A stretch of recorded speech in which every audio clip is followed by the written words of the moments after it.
Hi guys, I know that you're getting ready to work on your research project. There are two activities.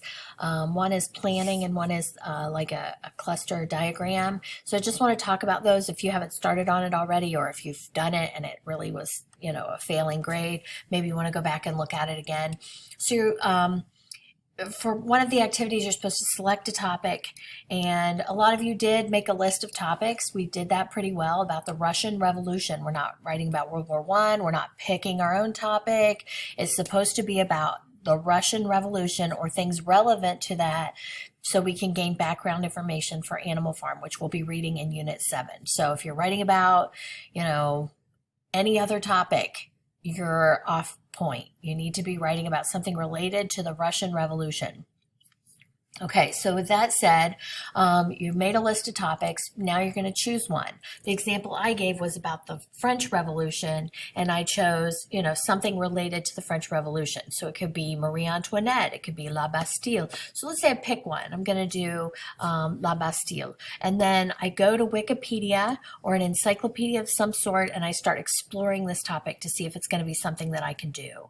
And I do some background reading and see, is this going to be a good topic? So that's the first thing that you were supposed to do, is kind of choose a topic and then kind of go look around at it. Consult a general source such as an encyclopedia, and then write 5 to 7 sentences. What did you learn about your topic? I learned that the Bastille is a building where they held prisoners during the French Revolution, and that, the people stormed it when they, overtook the government. So what did you learn about it in 5 to 7 sentences in a paragraph that hopefully makes some kinds of sense? You took some time on it.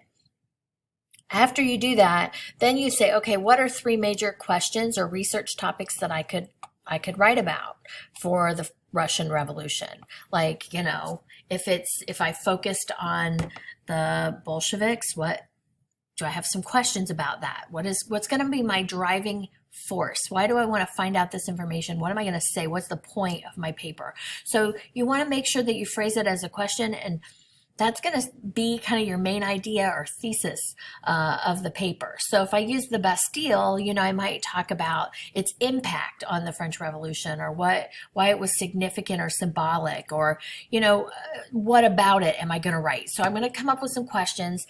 I'm going to list them here. That's what you do for the Russian Revolution.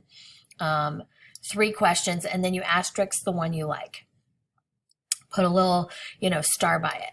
And then the next thing that they want you to do, all right, so we've researched our topic a little bit. We've narrowed our topic a little bit. We kind of think we know where we're going with it. We're going to make a cluster diagram and kind of say, okay, here's my topic. Now what are going to be, what's the point of my paper? What am I going to write about? What am I going to talk about in the paper? And then that creates an outline. They ask you to make an outline.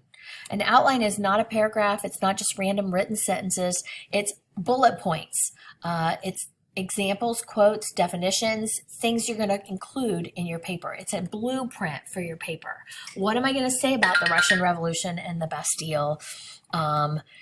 What's the main idea that I want to make about it? It was a symbolic and very important to the French Revolution.